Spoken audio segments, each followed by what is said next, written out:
So I got a flat tire here on our 2011 Chrysler Town & Country. So I'm gonna quickly change this. So first thing we need to do is I put the emergency brake on.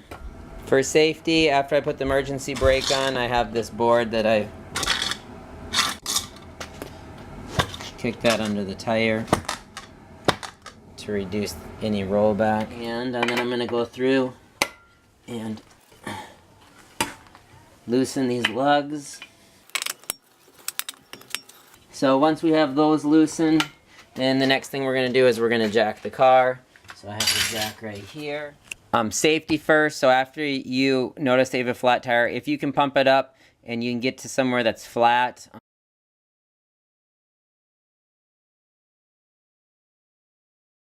With the 2011, the jack is made for this slot here to fit up underneath this bar. Next we're going to take our jack, and you can see we have the nut right here. We're going to have that facing out from the minivan. We want the top of this to line up right here on this flat portion.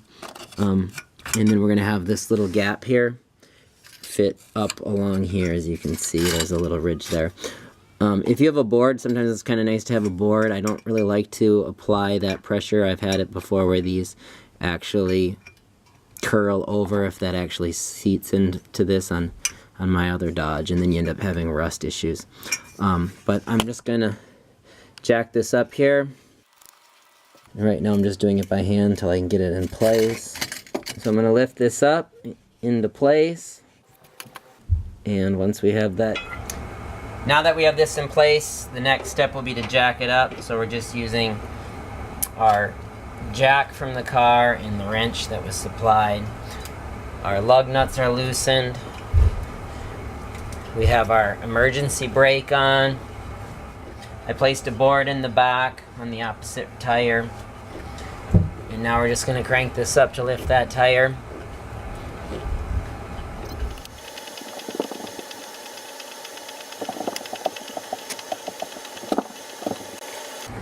And now as the car starts to lift up, we're just going to need a little bit of clearance. And so now that tire is free. So my next step here, I'll remove this wrench, and I'm going to remove the rest of these lugs.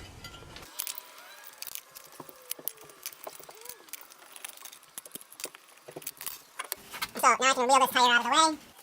Next, what I like to do is I like to put the spare back on. Since I'm at home, I have kids that are running around, and just in case they come out and something happens, at least there's a tire to fall back onto. So just a little bit safer. And then I just hand tighten these. Next I will look for what's causing my flat. And it's already right here. You can see there's like a nail right here. If you release some air, it'll have less pressure pushed up against whatever's holding that in place. So I'm gonna deflate the tire. So the more you expand your tire, the more inflated it is. It just expands that rubber and actually smashes it tighter into it. So now to get this out, I'm gonna use my needle nose pliers. So if it's a nail, it'll actually be a little easier because then I can just pull it out. But if it's a screw, I might run into issue.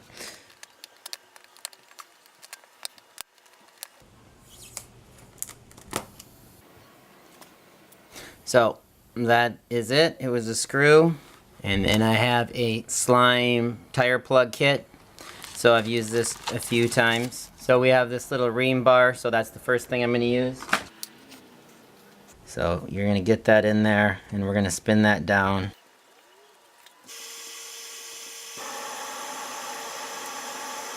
So once I've spun that in, and you're actually going to want to spin it so that you get it in the same slot. I kind of want to ream it there a little bit.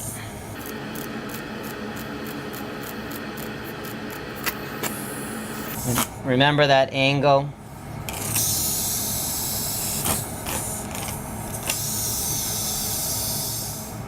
So after rasping the tire, I will pull out the plug tool and the plugs, and it also comes with some rubber cement. So these are the next parts that I'm going to use. So I'm going to get one of my plugs.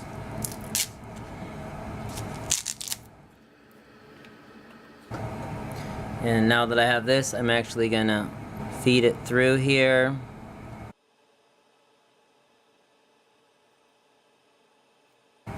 So what we'll end up doing is we will push this in, and then we're going to pull out. So now that I have this in here, I'm going to use some of my rubber cement that it comes with.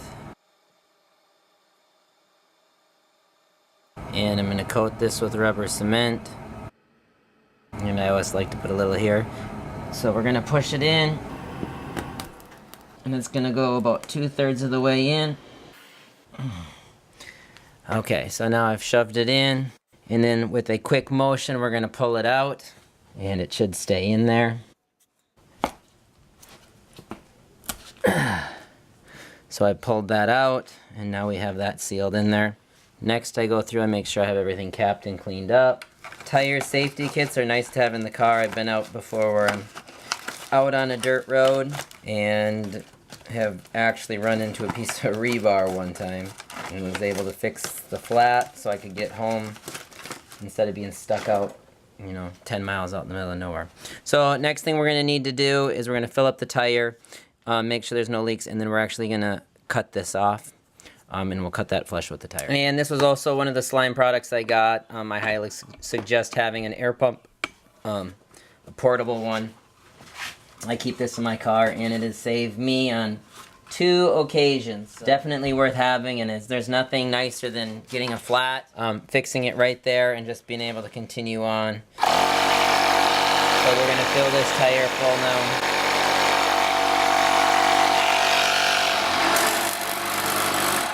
I have a side cutters, which works nice. So now that I've filled the tire up, I did stop the small air compressor. These portable air compressors have a tendency to overheat and can get damaged. So I stopped it twice through this process. I got it up to 40 pounds. And then we need to cut this flush. Sometimes a knife works or a razor blade. Here I'm just going to use a side cutter. And we're going to cut those off flush with the tread. That's flush, and now we're going to reinstall onto the car. So now I'm going to put it back on the car. So these are all hand tightened, so I can just take these off. And you don't have to do this part if you feel safe. Having kids around, I don't want them bumping into the car or having something if I'm not out here attending it the whole time. So it's just a safety precaution.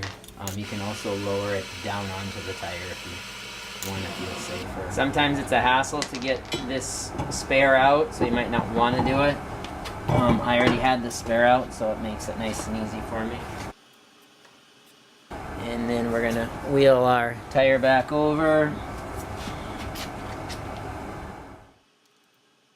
And I just barely had enough room, so be careful when you're pushing it on if there's not a lot of room.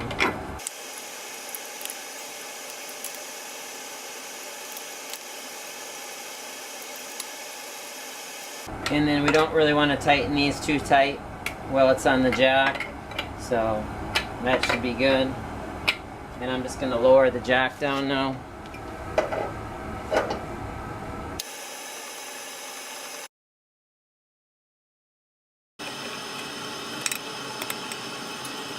And then when you tighten these, you want to go in a cross pattern. So I went top, bottom, top,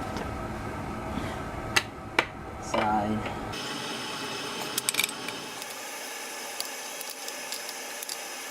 So then when I put these on, you want to go across. So I started here at the top, went down, up, and you're always going to go diagonal. And just go through them a second time. And I lowered the tire most of the way, just so I could get some pressure on the tire. So now I'm going to remove my jack. So what I'm going to do then, after I'm done, I'm going to drive on this tire for a couple miles. I'll come back out and I'll tighten those lugs in that crisscross pattern. Drive on a couple more miles just to make sure everything's secure. Tighten it one last time, and then we should be good.